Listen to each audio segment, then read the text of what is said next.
Hi everyone, आप सभी का मैथ वाई 24 में मैं स्वागत करता हूं। प्रश्नावली 2.2 का क्वेश्चन आता है, जो कि क्वेश्चन में पूछा जाता है कि पहले बहुपद से दूसरे बहुपद में भाग करके जांच कीजिए कि क्या प्रथम बहुपद द्वितीय बहुपद के गुणनखंड है।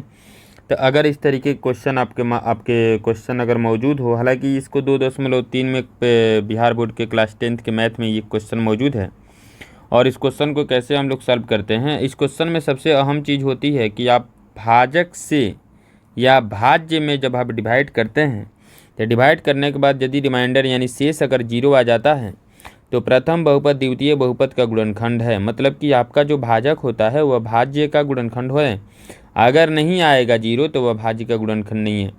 ठीक है, चलिए क्वेश्चन की तरफ आते हैं। क्वेश्चन को कैसे हम लोग पता करेंगे। क्वेश्चन है आपके पास प्रश्न संख्या 2। हालांकि फर्स्ट क्वेश्चन आपको डिवाइड करने के लिए है। फर्स्ट क्वेश्चन आपको वीडियो में अपलोड कर दिया गया है, आप इसको जा कर के एक बार देख लेंगे। मैं नोटिफिकेशन इसको डिस्क्रिप्शन में डाल दूंगा, इसका लिंक आप लोगों को। पहले बहुपद से दूसरे बहुपद में भाग करके जांच कीजिए कि प्रथम बहुपद द्वितीय बहुपद का गुणनखंड है या नहीं है।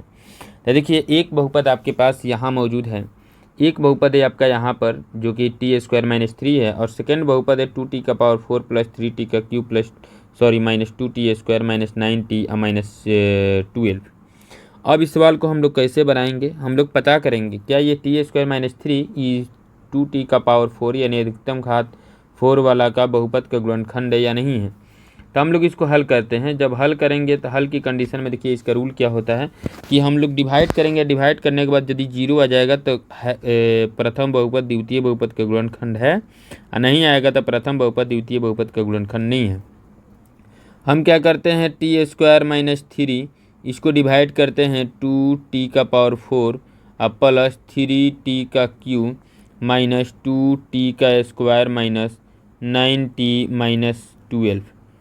चलिए, जब डिवाइड करेंगे तो यहाँ जो भागफल में आपका क्या रहेगा, देखिए फर्स्ट स्टेप में इसको निकालने के लिए हम क्या करते हैं, 2t⁴ को ऊपर रखते हैं और भाजक के पहले मान को जो अधिकतम घात होता है उसके मान को हम लोग नीचे रखते हैं। तो ये हो जाता है t²। जैसे ही हम इसको काटेंगे तो t² बचेगा, मतलब 2t² हो जाता है। तो 2t² यहाँ रखेंगे। अब इस 2t² से हम जो भाजक होगा आपका t² - 3 दोनों में मल्टीपल करेंगे। तो ये जैसे ही मल्टीप्लाई करेगा तो 2t⁴ हो जाता है, -3 दूनी 6 t² हो जाता है। तो 2t⁴ जहाँ जहाँ पावर मिलेगा -6 t²। अब अंडरलाइन करते हैं, यानी कि अगर 2t⁴ प्लस में है तो ये माइनस में हो जाएगा, और ये माइनस में है तो ये प्लस में हो जाएगा।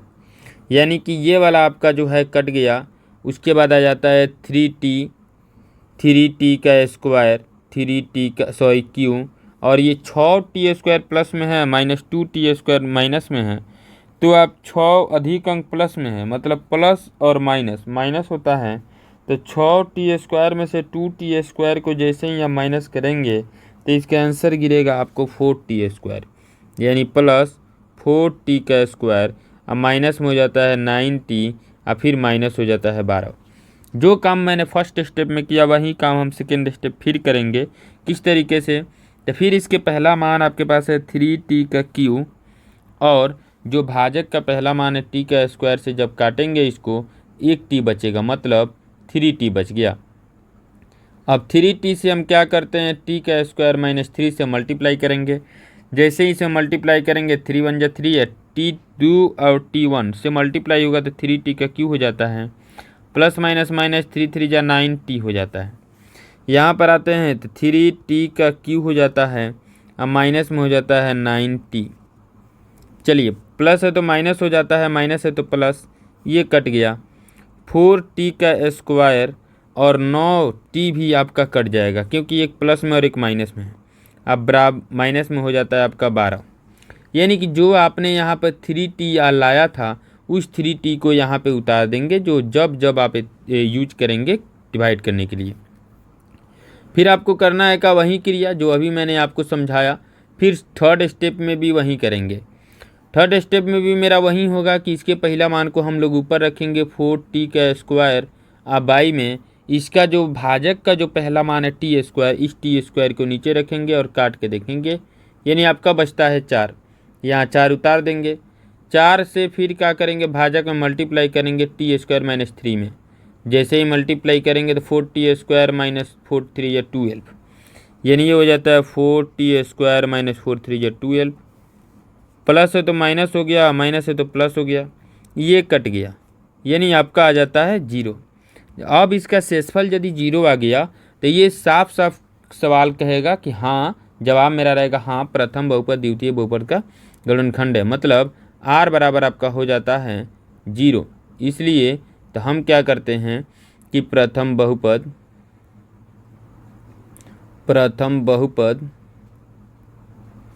द्वितीय बहुपद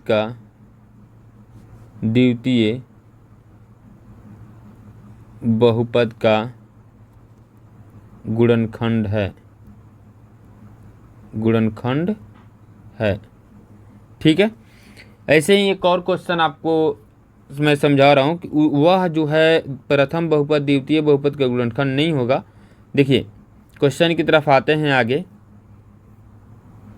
क्वेश्चन आपके पास ये रहा। क्वेश्चन है आपके पास x का पावर 3 है और -3x + 1 और एक है आपके पास बहुपद x का पावर 5 -4x³ + x² + 3x + 1। ये इसको भी वैसे ही करेंगे। तो जब हम इसको हल करेंगे तो x³ -3x + 1 इसको डिवाइड करेंगे x का पावर 5 -4x³ + x² + 3x अब प्लस में हो जाता है 1। अब हम लोग देखिए वही काम फर्स्ट स्टेप में वही करेंगे। इसके जो भाजक होगा आपका, भाज्य होगा, भाज्य के फर्स्ट मान x का पावर 5 है और भाजक का फर्स्ट मान है x का पावर 3। जैसे ही इसको काटेंगे तो x² बचेगा। इस x² को हम भागफल में लिखेंगे और इस x² से क्या करेंगे, भाजक का जितना भी मान होगा उन सभी मानों में हम मल्टीप्लाई करेंगे। भाजक आपके पास जिससे आप भाग देते हैं, तो जब मल्टीप्लाई करेंगे तो x का पावर 5 -3x³ + x² हो जाता है। x का पावर 5 -3x³ हो जाता है, अब प्लस में हो जाता है x²। यानी कि प्लस है तो माइनस हो गया, फिर माइनस है तो प्लस हो गया, प्लस है तो माइनस। यानी कि ये वाला जो आपका एक प्लस में है और एक नीचे जो है माइनस में, ये कट जाएगा। ये भी आपका एक प्लस में है, नीचे जो है माइनस में, ये भी आपका कट जाएगा। अब हम आते हैं ये वाला -4x³ है और +3x³ है। तो 4x³ में से +3x³ को जैसे ही माइनस करेंगे तो -x³ हो जाता है। अब प्लस में हो जाता है 3x, अब प्लस में हो जाता है 1। वही काम जो मैंने आपको समझाया सेकेंड स्टेप में भी। फिर ये सेकेंड स्टेप में x³ आपका -x³ आपका भाज्य बन गया और भाजक आपके पास x³ है। जैसे ही आप इसको काटोगे तो 1 हो जाएगा, मतलब -1। जब -1 x³ -3x + 1 में मल्टीप्लाई करेगा तो ये अंदर जाएगा तो -x³ माइनस प्लस हो जाएगा 3x, अब प्लस है तो माइनस हो जाएगा 1। तो हम यहाँ पर -1 लिख देते हैं और यहाँ आते हैं तो x³ और फिर उसके बाद +3x और -1 लिख देते हैं। अब आइए ये जो x³ नीचे जो अभी मैंने लिखा हुआ माइनस में, तो ये प्लस में हो जाएगा और ये प्लस में है तो ये माइनस में हो जाएगा और एक जो है आपका माइनस में तो ये प्लस में हो जाएगा। ये भी आपका जो है कट जाएगा, माइनस प्लस है तो ये भी प्लस और माइनस से कट जाएगा, लेकिन एक और एक नहीं कटेगा, इसलिए ये हो जाएगा 1 का 1 2।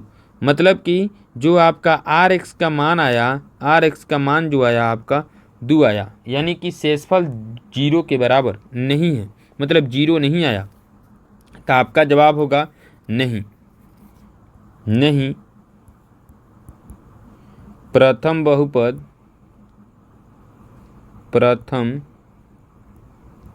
बहुपद द्वितीय बहुपद का गुणनखंड नहीं है। ठीक है, चलिए इतना ही क्वेश्चन था आपका। प्रथम बहुपद द्वितीय बहुपद का गुणनखंड कैसे है कैसे नहीं है, इसको मैंने वीडियो में आपको समझा दिया और इसका फर्स्ट क्वेश्चन आपको वीडियो में अपलोड कर दिया गया है, आप उसको देख लेंगे। फिर मिलते हैं नेक्स्ट क्वेश्चन के साथ नेक्स्ट वीडियो में। आप सभी को जय हिंद।